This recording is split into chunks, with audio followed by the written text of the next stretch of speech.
أيها الذين آمنوا صلوا عليه وسلموا تسليما اللهم صل على سيدنا مولانا محمد وعلى آل سيدنا مولانا محمد وبارك وسلم صلاة وسلام عليك يا رسول اللہ صلی اللہ علیہ وسلم۔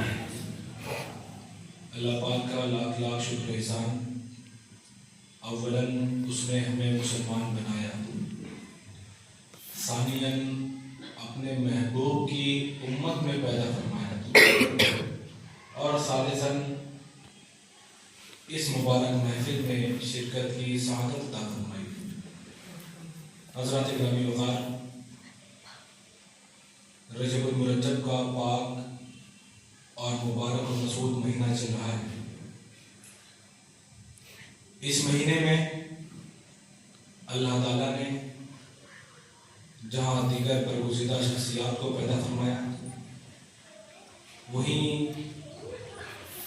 اہل ہند و پاک کے لیے سب سے بڑے محسن حضرت خواجہ غریب نواز کی شکل میں آئے، وہ بھی اسی مہینے میں پیدا ہوئے۔ حضرات گرامی وقار،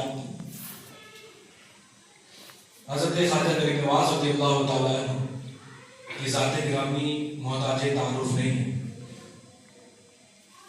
آپ کو ہندوستان کے لیے عطا کیا گیا ہے۔ پورا ہندوستان کفر اور ضلالت کی تاریکیوں میں گم تھا۔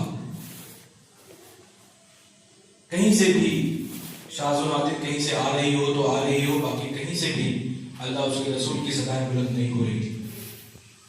اس عالم میں اللہ تعالیٰ نے حضرت خواجہ غریب نواز رضی اللہ تعالیٰ عنہ کو ہندوستان بھیجا۔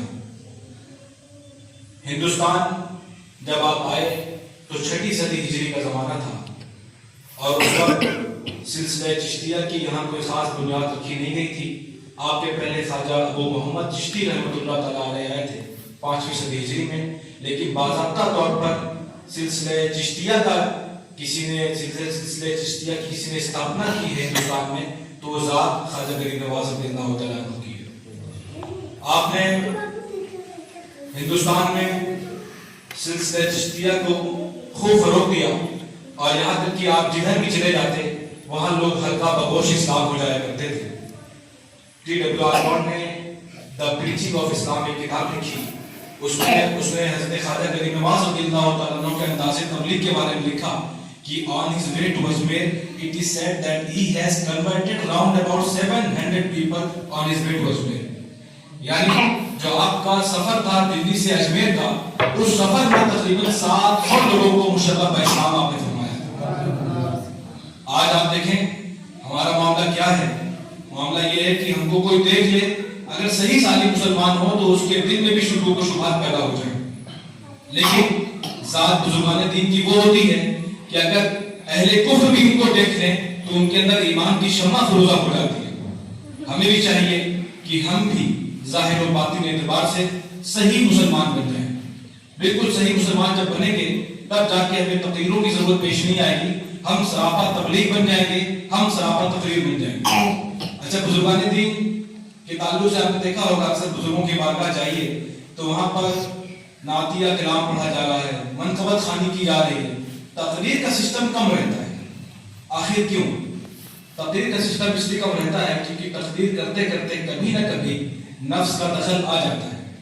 یہ آ جاتا ہے کہ ہم سے اچھی کوئی تقریر نہ کرنے پائے، یہ آ جاتا ہے کہ تقریر میں اچھے نعرے لگ جائیں، یہ آ جاتا ہے کہ اچھا سا رسپانس ملنے لگے، لیکن جو منقبت خوانی ہوتی ہے اور نعت خوانی ہوتی ہے اس میں انسان اپنے کو بالکل جھکا دیتا ہے، وہاں نفس کا دخل کم ہوتا ہے، اور جب نفس کا دخل کم ہوتا ہے تو وہ محفل کافی مؤثر ہوتی ہے۔ اب دیکھیں جیسے کہ بزرگوں کا معاملہ کیا ہے کہ بات کم الفاظ میں کی جائے اور زیادہ معنی رکھتی ہو، زیادہ اثر رکھتی ہو، تو تقریر کو آپ کمپیئر کریں اور نعت گوئی کو یا پھر منقبت خوانی کو اگر کمپیئر کریں تو آپ کو معلوم چلے گا کہ جو اثر منقبت خوانی سے مرتب ہوتا ہے وہ شاید تقریر سے مرتب نہیں ہوتا، جو اثر شعر و شاعری سے مرتب ہوتا ہے وہ تقریر سے مرتب نہیں ہو پاتا۔ ہاں، تقریر کا اپنا ایک مقام و محل ہے، تقریر کے بغیر بھی کام نہیں چلنے والا۔ حضور صلی اللہ علیہ وسلم کی سنت تقریر بھی ہے اور آپ نے نعت گوئی کو بھی پسند فرمایا ہے۔ اس لیے بزرگان دین کیا کرتے ہیں چھوٹی چھوٹی گفتگو چھوٹے چھوٹے اشعار میں بڑی بڑی گفتگو کو سمیٹ دیتے ہیں. اس لیے ہمیں چاہیے یہ کبھی بزرگوں کی بات جائیں اشعار وغیرہ پڑھے جا رہے ہوں تو بہت حضور ذہنی کے ساتھ حضور قلبی کے ساتھ وہاں پر حاضر رہیں, کیونکہ انہی محفلوں میں بڑے بڑے کام ہو جاتے ہیں. حضرات گرامی اوقات, جو شعر کا تعلق ہے وہ دل سے دل تک کا تعلق ہے, اور جو تقریر کا معاملہ ہوتا ہے وہ ایسا نہیں ہوتا. وہ کبھی ایسا ہوتا ہے کہ آپ کے اوپر بھاری پڑ گئی, کبھی ہمارے الفاظ گاڑھے پڑ جاتے ہیں, لیکن شعر و شاعری میں کیا ہوتا ہے, آسان الفاظ کا انتخاب کیا جاتا ہے جو آپ کو بھی سمجھ میں آتے ہیں, اور کبھی کبھی وہ اشعار یاد بھی ہو جاتے ہیں جس سے بعد میں بڑا کام آتا ہے, بڑا فائدہ ملتا ہے. یا اس موقع میں یہ اشعار سنے گئے تھے جس کو پڑھو تو اسے انرجی مل جاتی ہے. اس لیے بزرگان دین نے اکثر شعر و شاعری کو کا انتخاب کیا ہے اور اسی کو چوز کیا, اسی کو پسند کیا ہے. بہرحال آج کی جو محفل ہے یہ حضرت خواجہ غریب نواز رضی اللہ تعالیٰ عنہ سے منسوب ہے, اور ایسی پاک محفل ہے, ایسی پاک محفل ہے کہ ایسی محفلیں جلدی سے ملا نہیں کرتی.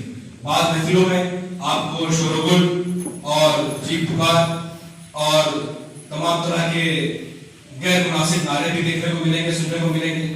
آپ بہت خوش بھی ہو جائیں گے کبھی کبھی کہ بہت کامیاب ہو گیا پروگرام, لیکن اتنے سکون والے پروگرام آپ کو نہیں ملے. سکون میں ہی سارا کام ہوتا ہے, سکون میں ہی سارا کام ہوتا ہے. حضرت گرامی اوقات, حضرت خواجہ غریب نواز رضی اللہ تعالیٰ عنہ سب سوار پہنچے, وہاں دیکھا کہ ایک یادگار محمد نام کا حکیم رہتا تھا, اور اس کی عادت تھی کہ وہ حضرت ابوبکر صدیق رضی اللہ تعالیٰ عنہ اور حضرت عمر فاروق اعظم رضی اللہ تعالیٰ عنہ سے بہت بغض کرتا تھا, اور جن کا نام بھی ابوبکر و عمر پڑ جاتا ان کے پیچھے پڑ جاتا تھا, ان کے پیچھے پڑ جاتا تھا. تو حضرت خواجہ غریب نواز رضی اللہ تعالیٰ عنہ پہنچے سب سوار. ایک بہت بڑا محل تھا, ایک قلعہ تھا, اور وہاں پہ اندر ایک باغ تھا, باغ میں ایک سوئمنگ پول تھا. یادگار نام کا جو حکیم تھا وہ رافسی قسم کا تھا, بلکہ سڑا ہوا رافسی تھا. تو جب وہ آتا تو اس محل میں آتا, اس باغ میں جاتا اور سوئمنگ پول میں بڑھیا نہاتا, انجوائے کرتا, اور پھر اپنے جو خراب تبلیغ ہے, فاسد تبلیغ ہے, اس کو پروموشن کرتا تھا. حضرت خواجہ غریب نواز رضی اللہ تعالیٰ عنہ وہاں پہ پہنچے. آپ کے ساتھ ایک خاتم بھی تھا. خاتم نے کہا کہ حضرت اس یادگار محمد نام کا جو حکیم ہے وہ آنے والا ہے, اور اس کے جو کام کرنے والے خدام ہوتے ہیں وہ پہلے سے آ گئے ہیں اور اس کا بستر بچھا رہے ہیں. مناسب یہ ہے کہ ہم لوگ یہاں سے نکل چلیں. آپ نے فرمایا جاؤ اس درخت کے نیچے بیٹھ جاؤ اور تماشا دیکھو. اللہ اکبر کبیرہ. جاؤ اس درخت کے نیچے بیٹھ جاؤ. درخت کے نیچے جا کے وہ خاتم بیٹھ گیا. حضرت خواجہ غریب نواز رضی اللہ تعالیٰ عنہ نے غسل فرمایا اسی سوئمنگ پول سے, اور پھر نکلے اور آپ نے نماز ادا کی اور تلاوت قرآن میں مشغول ہو گئے. تھوڑی دیر گزری, یادگار محمد نام کا جو حکیم تھا وہ آیا. اس کے پہلے جو اس کے خدام اور خاص خدام تھے وہ بھی آئے. انہوں نے سوچا کہ ان کو ہٹایا جائے, لیکن حضرت خواجہ کی شکل دیکھ کر, آپ کا رب و دبدبہ دیکھ کر کسی کے اندر ہمت نہ ہو سکی کہ آپ کو وہاں سے مس کر دیں. سب وہاں سے ادھر ادھر ہو گئے. جب حکیم آیا اس نے حضرت خواجہ غریب نواز رضی اللہ تعالیٰ عنہ کو دیکھا تو دیکھتے ہی رہ گیا, اور اس کے بدن پر درزہ طاری ہو گیا. وہ کپکپا کر حضرت خواجہ کے قدموں پر گر پڑا. حضرت گرامی اوقات, حضرت خواجہ غریب نواز رضی اللہ تعالیٰ عنہ نے بھی کوئی بات نہیں کی اس سے, نہ اس نے کوئی تبلیغ کی ہے, نہ تقریر کی ہے, نہ کوئی شعر سنایا ہے, کچھ نہیں. بس دیکھا ہے اور لرز کر قدموں پہ گر پڑ رہا ہے. یہ کون سی طاقت ہے؟ یہ روحانی طاقت ہے. اسی روحانی طاقت کے لیے ہم سب یہاں اکٹھا ہوئے, اسی روحانی طاقت کے لیے ہم سب یہاں اکٹھا ہوئے.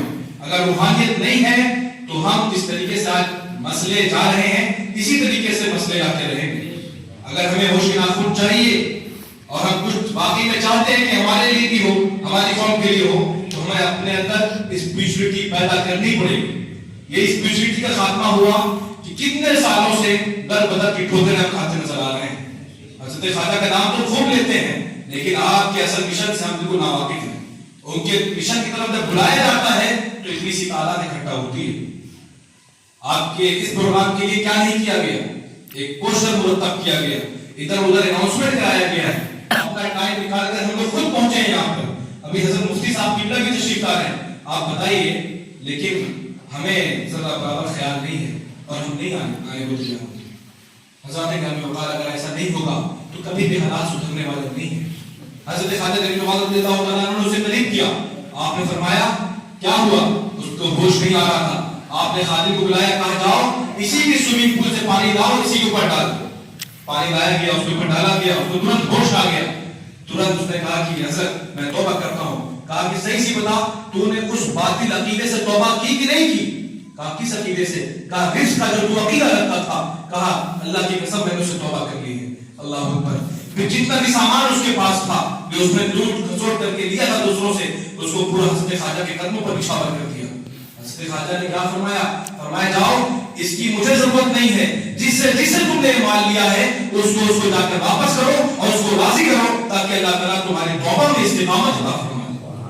وہ تمام چیزیں اس کو واپس کی گئی, اس نے لوگوں کو واپس کی, تب جا کر اللہ تعالیٰ نے اس کو توبہ کو استقامت دیا اور وہ اس کا نام حضرت خواجہ بن نواز رضی اللہ تعالیٰ عنہ نے پھر اچھا نام رکھ دیا, نام اس کو بدل دیا اور وہ مرید ہوا اور پھر واسطان حق میں سے ہوا.